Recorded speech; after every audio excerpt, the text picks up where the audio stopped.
Iran Israel চলমান যুদ্ধে আমরা মুসলিমরা কোন পক্ষ নিব? কেননা ইরানি মুসলিমদের আকীদা ও আমাদের আকীদার মধ্যে ব্যাপক পার্থক্য রয়েছে। দেখুন, একটা কমন নীতি আমাদের প্রত্যেকেরই জানা থাকা দরকার। সেটা হলো, একজন মুসলমান তিনি সবসময় মাজলুমের পক্ষ অবলম্বন করবেন। যখন দুটি বিবাদমান পক্ষের মধ্যে একটা মাজলুম আর একটা জালিম হবে, তখন সেই ঘটনায় মুসলমানরা সবসময় জুলুমের বিরুদ্ধে অবস্থান নেবেন। এটা হলো কমন নীতি। এমনকি জুলুমের শিকার মানুষটা যদি অমুসলিমও হয়, তারপরেও তার প্রতি মুসলমানের সিম্প্যাথি থাকবে। মুসলমান কখনো জুলুমের সাথে সঙ্গ দিবে না যদি জালেম মুসলমানও হয়। অতএব আপনার সাথে কোনো মাজলুমের যদি আকীদাগত মতপার্থক্য থাকেও, সেই মতপার্থক্য আপন জায়গায় থাকবে, সেটাকে আপনি রাখবেন, এবং বিরোধিতার জায়গাটাও আপন জায়গায় থাকবে। কিন্তু এত সত্ত্বেও যদি সে জুলুমের শিকার হয়, তাহলে আপনি জুলুমের বিরুদ্ধে অবস্থান নেবেন। অন্তত সার্বিকভাবে, সামগ্রিকভাবে আপনি সেটার বিরুদ্ধে অবস্থান নিতে না পারলেও মানসিকভাবে হলেও তার বিরুদ্ধে আপনাকে অবস্থান নিতে হবে। এটা হলো মৌলিক নীতিমালা। মুসলমান কখনো জালেমের পক্ষে যেতে পারে না, মাজলুমের পক্ষ মুসলমান সবসময় নিবে। এক্ষেত্রে সূরা রোমের যে ঘটনা, সেটা আমাদের জন্য একটা বিশেষ নির্দেশনা হতে পারে। সূরা রোমের শুরুতেই আল্লাহ তাআলা যে বলেছেন, আলিফ লাম মিম গুলিবাতির রোম, এখানে আমরা দেখেছি যে রোমানদের সাথে, তখন পারস্যের অগ্নিপূজকদের সাথে যে যুদ্ধ হয়েছে, সেই যুদ্ধে মক্কার মুশরিকরা পারস্যদের, আর মক্কার মুসলমানেরা সাহাবা একরাম তারা রোমানদের সমর্থন করেছেন। কেন? কারণ রোমানদের সাথে আকীদাগত মতপার্থক্য থাকা সত্ত্বেও তারা আসমানি ধর্মে বিশ্বাসী, মুসলমানরা আসমানি ধর্মে বিশ্বাসী। এই জায়গাতে মিল আছে, এই যে ঐক্যের একটা যোগসূত্র আছে, সেটার ভিত্তিতে তাদের প্রতি সমর্থন ছিল। আর পারস্যের তারা মুশরিক ছিল, ঐক্যের যোগসূত্র ছিল না সে অর্থে, এই জন্য তাদের বিরুদ্ধে ছিল। অতএব আজও আমরা ওই মূলনীতি মাথায় রেখে অনেক আহলে কেবলা, অনেক আপনার মুসলিম আছেন যারা হয়তো বিভ্রান্ত, যারা হয়তো বিদআতে লিপ্ত, কেউ কেউ হয়তো শিরকে বা ইসলামের গণ্ডি থেকেও খারেজ, বাট বাহ্যিক দৃষ্টিকোণ থেকে আদম সময়তে মুসলমান মানুষ মনে করে পরিস্থিতি বিবেচনা, বিশেষ করে তারা যখন জুলুমের শিকার হবে, তখন জালিমের পতন চাওয়া বা তাদের চাইতে আরো বেশি জুলুম যারা করছে তাদের পতন চাওয়া বা তাদের ব্যাপারে আপনার যথাযথ অবস্থান গ্রহণ করা, এটা মুসলমানের, একজন দায়িত্বশীল মুসলমানের কর্তব্য।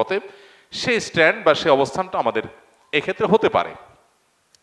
এছাড়া এটা তো ঠিক যে সিরিয়া যুদ্ধে ইরাকে বহু সুন্নিকে তারা হত্যা করেছে, নির্মমভাবে হাজার হাজার লক্ষ লক্ষ সুন্নিকে তারা হত্যা করেছে। মূলত পৃথিবীতে মানুষের পাপের কৃতকর্মের প্রায়শ্চিত্ত মানুষকে করতে হয়। বিশেষ করে জুলুম যদি করে কেউ, তাহলে জীবদ্দশাতেই তার প্রায়শ্চিত্ত করতে হয়, আখিরাতে তো আছেই। তো এই জন্য জুলুম থেকে আমরা সবসময় নিজেদেরকে বাঁচিয়ে রাখবো, কোনো যুক্তিতেই আমরা জুলুম করব না। এমনকি যুদ্ধক্ষেত্রেও নবী সাল্লাল্লাহু আলাইহি ওয়াসাল্লাম আমাদেরকে জুলুম করার পারমিশন দেন নাই, অমুসলিমের সাথে আল্লাহ তাআলা জুলুম করার পারমিশন আমাদেরকে দেন নাই।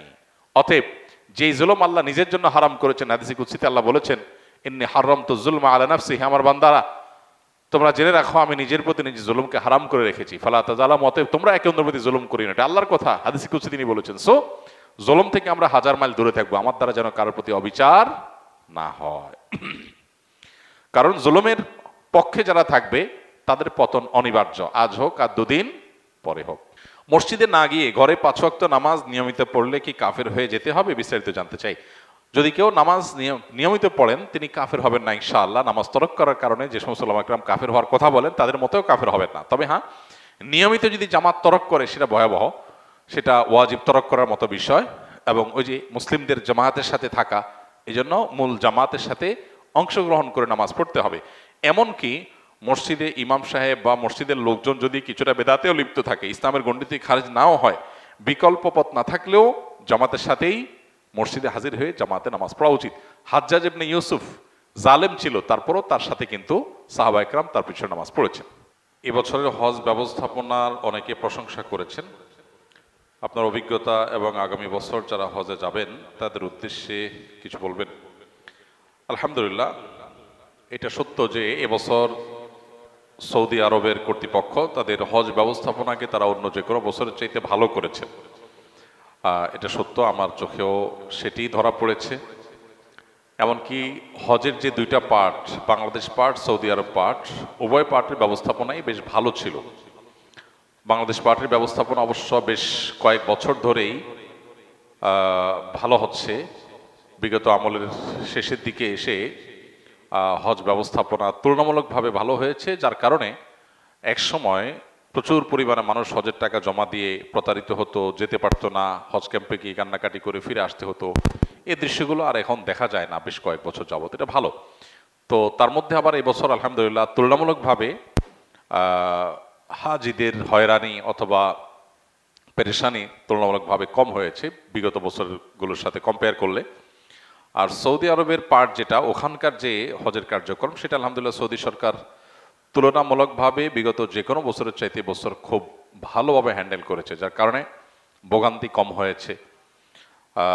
বিশেষ করে অতিরিক্ত গরমে ভিড়ে মানুষ মৃত্যুর যে হার, সেটা বেশ খানিকটা কম, অনেক কম, যার কারণে সব মিলিয়ে প্রশংসা করার মতো একটা পর্যায়ে আসছে। এবং এখান থেকে বোঝা যায় যে কর্তৃপক্ষ চাইলে হজ ব্যবস্থাপনাকে আরও সুন্দর করা সম্ভব, আরও সুষ্ঠু করা সম্ভব। তো আমরা আশা করব সেটা তারা অব্যাহত রাখবে।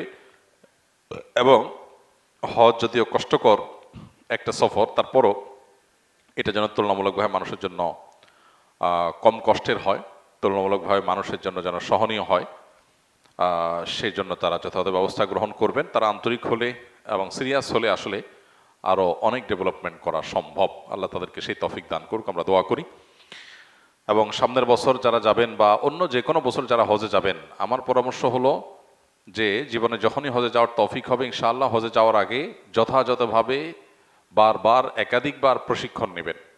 যত বেশি প্রশিক্ষণ নেবেন, জানবেন, শিখবেন এবং সময় দিবেন, তত বেশি ইনশাআল্লাহ হজটা সুচারুরূপে, সুষ্ঠুভাবে, সুন্দরভাবে সম্পন্ন করা সম্ভব হবে। আমরা অনেকেই সরাসরি হজে চলে যাই, প্রপার ট্রেনিং বা প্রশিক্ষণ নেই না।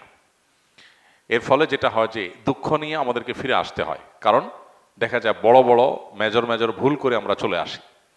তো এই জন্য হজের সফর সহজ হওয়ার জন্য, পুরো সফরের কার্যক্রমগুলোকে সহজতর করবার জন্য প্রশিক্ষণের কোনো বিকল্প নাই। যারা অভিজ্ঞ, তাদের অভিজ্ঞতার আলোকে যে প্রশিক্ষণগুলো হয়ে থাকে, সেই প্রশিক্ষণগুলো আমরা গ্রহণ করবো ইনশাআল্লাহ। আসুন্নাহ ফাউন্ডেশন থেকে প্রতি বছরই হজযাত্রীদের উদ্দেশ্যে প্রশিক্ষণ নিবেদন করা হয় এবং আলহামদুলিল্লাহ সে সমস্ত প্রশিক্ষণে হাজার হাজার মানুষ অংশগ্রহণ করে। যে এজেন্সিতে যাক না কেন, এই প্রশিক্ষণ আসুন্নাহ ফাউন্ডেশন থেকে সম্পূর্ণ ফ্রি উপস্থাপন করা হয়ে থাকে। অতএব যারা হজে যাবেন তারা ফাউন্ডেশন ট্রেনিং হোক বা অন্য কোনো ট্রেনিং হোক, সেই ট্রেনিংগুলোতে ইনভলভ হবেন এবং প্রশিক্ষণ নিয়ে যাবেন। ইনশাআল্লাহ আপনার ইবাদতটাও ফলপ্রসূ হবে, সফরটাও সহজতর হবে ইনশাআল্লাহ।